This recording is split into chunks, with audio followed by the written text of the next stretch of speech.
Hey guys, it's Sekaar, and I wanted to go over my first thoughts for Arcanist on week one of the PTS. I wanted to wait until after my first attempt at trying it because, I wanted to think on it and kind of reflect and look over the skills a little bit more because, there's a lot going on with a brand new class and I just don't even know where to start with it. So I wanted to take a little bit of time before giving out, my initial first ideas of the new class. And overall, I really was not too impressed by this. I felt like I think Necromancer came out 3 years ago at this point, and to take 3 years for a class that's going to be this underwhelming as far as skills go, I think that's kind of a bad thing. But that being said, it's not all negative that I have to say about it. There are a lot of fun aspects on it. In my opinion, if you look at a lot of the skills, like these are some really cool looking animations and unique looking animations that we've got going on here. Like even the heals look really cool like that. Your buff makes your weapons look really cool. Like the animations, as always, they look really cool, and I can't deny that fact. Like look at this. This makes your character look so cool.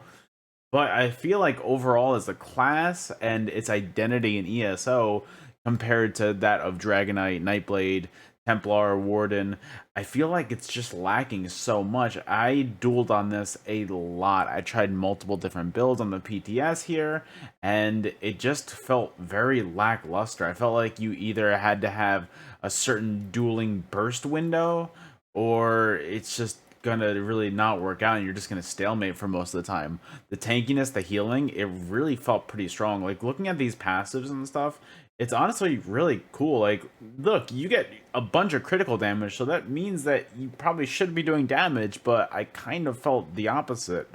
So it was kind of unfortunate on that side. But just looking at some of these passives, like, when you are restored after that, you get magic and stam, and you increase your weapon and spell damage by 5%. Cool. So between your weapon and spell damage being increased all the time, your crit damage being increased, all this stuff, increasing your damage up by status effects, like all this, increasing your physical and spell pen by each tome ability slotted. So I feel like with at least these passives alone, you should be able to do damage. But overall, I felt like it was really lackluster as far as that department goes.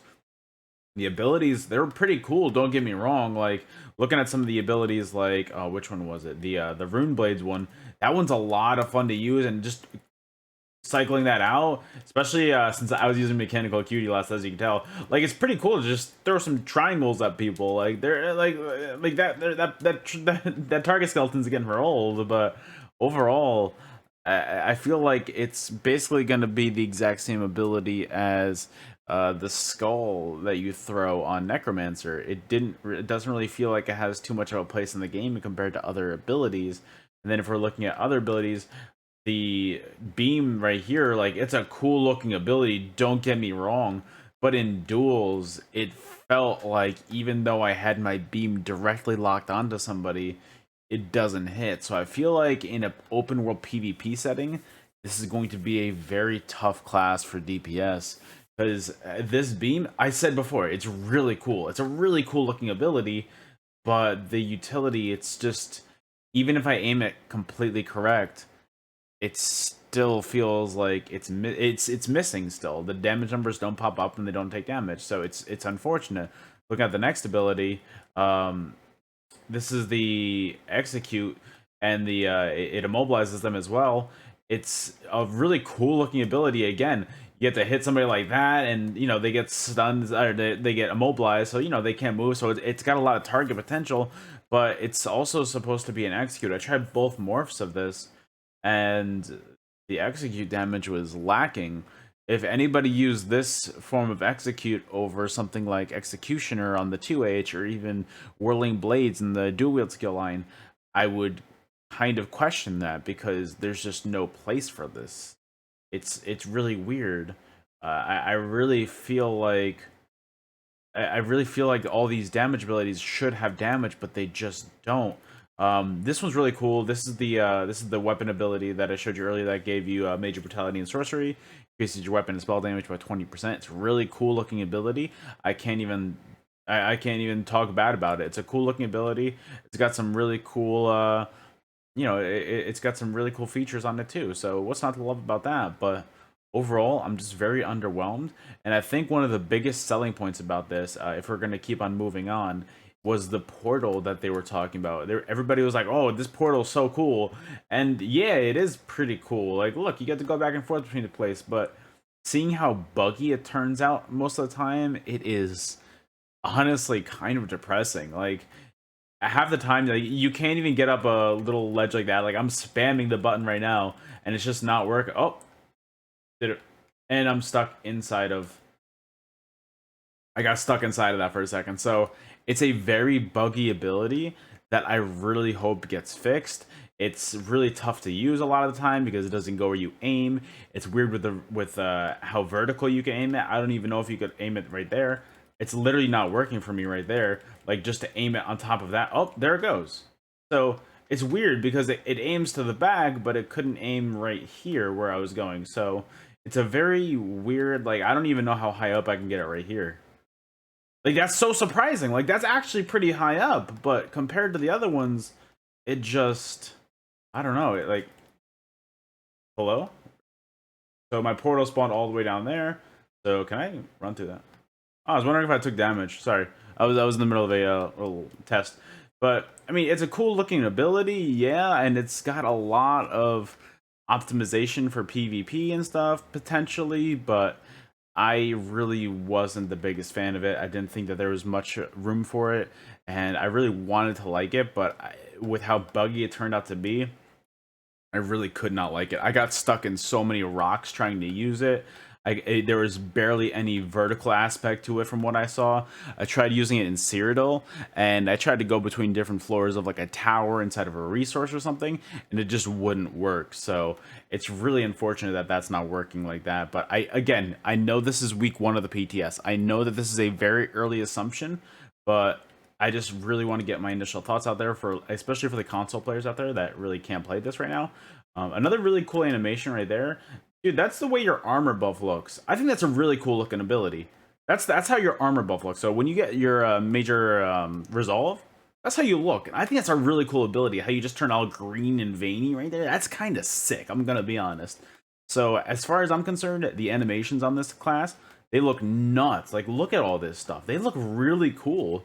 I can't even lie. Like, that part, I cannot argue with that. If there's one thing ZeniMax does correctly, it is the animations and that they look good. The cosmetics in this game, they look good.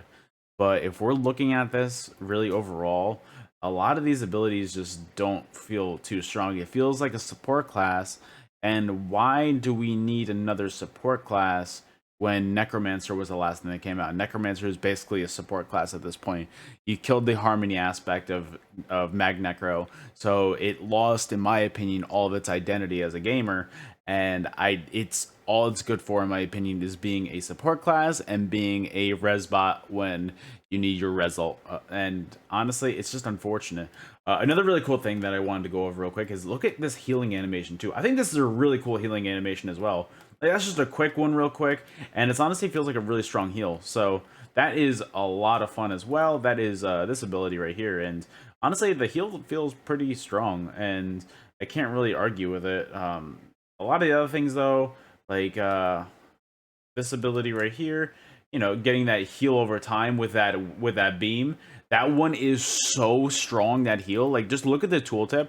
I really don't have much weapon and spell damage. My weapon damage right now on my back bar is 4,300. So this beam, this healing beam, that's 35,000 over 4.5 seconds. That is huge. You can just pocket people for ages on this. And honestly, it is just, and it grows stronger the longer you channel it. So if you're at the end of the beam too, it's going to heal for basically 200% of the heal as well. So it's a really, really strong heal. And I definitely think that it's going to really be viable for support classes, yes, but as far as DPS classes go, it could be a good one for PvE. I wouldn't really know. I don't really do PvE aspect. I mean, let's be honest. If you're fighting an ad in PvE, they're not really moving around and kiting, so hitting them with this beam is not going to be that hard. Hitting a moving target in PvP is a lot tougher than, you know, fighting anything in PvE. So, you know, it's a lot different than that. But overall, I really feel like it's as far as a week 1 like initial release, I feel like it's kind of weak, and I have heard nothing but agreeing statements on that. I think the ultimate looks pretty cool though, like the one ultimate at least. The ultimate is kind of a little lackluster in my opinion for open world Cyrodiil. I'm just getting some ultimate charge real quick. I will show you guys. So this is how the ultimate looks, and it's really awesome, right? But imagine that in an open world PvP setting, like people are just gonna move or just heal, right? So I don't see the point of that. And then the other two alts are going to be, this one's just a giant shield. So, and then this one is just, you craft some giant rune thing and you heal it, and it is, I don't know, man. You're giving yourself a bunch of weapon and spell damage, the more it's healed. And it's a lot, don't get me wrong, but I just don't see that being viable compared to all of the other abilities in the game. I think that if you introduce that alongside something like Warden, that has trees as a healing ult, it has Bear, which is good for PvP, sometimes in certain situations, mostly good for PvE. But then Permafrost and Northern Storm on Warden, amazing. You have something like Necromancer, which was introduced. You have something like the Resol, which, don't get me wrong, I purely hate it, but I understand the utility of it. And also you have Goliath, which is a fun ability sometimes if you want to go just straight up troll tank in Cyrodiil. And then also you have Colossus, which is a lot of damage if they're standing still. So we're kind of going with that theme of just people standing still. So I don't know how I feel about it. I really hope that some things are tuned in the upcoming weeks before the actual class comes out, because this is we're a little bit past the halfway mark of April, so, and we have until June 2nd for PC for this to come out, so we have a lot of time for ZeniMax to fix and change some things with this class. But overall, as a first impression, I'm really not too impressed, unfortunately. I wish that they would have done more as far as damage skills go, because all this stuff is just healing, and like right here, this entire ability is basically getting minor resolve, and then, I mean, you get that from one of your PvP abilities. You get that from Resolving Vigor. So what's, like, you're basically doubling up on abilities, and it just doesn't feel useful. I don't know. I don't want to seem cynical. I really don't, but I'm just not too impressed currently with the way it came out. I want to have my opinion changed. I really do. I want to see this class and go, wow, this is a class I want to play, and this looks fun. But right now, it just doesn't look like anything that's too special to me. The animations are fun and they look cool, but as far as a utility standpoint, I feel like it's lacking a lot. So, guys, that is it for my initial assumption. I really hope that you guys enjoyed. If you did, please don't forget to subscribe to the channel. It is free to do so, and we're going to go get stuck in this rock real quick. See? And we go get stuck in the rock. So, guys, thank you so much for watching. I appreciate you guys being here. If you want to catch me live on Twitch, you can catch me over at twitch.tv/Sekaar. The link will be in the description. So come stop by. Tell me your thoughts on the new class. I'm always open to new opinions about it. We don't bash people for having different opinions. But this is just the one that I have currently. I want my mind to be changed, but currently it's not looking that way. So hopefully it changes, but we'll see. So guys, thank you so much for watching, and I will see you guys on the next video. Later.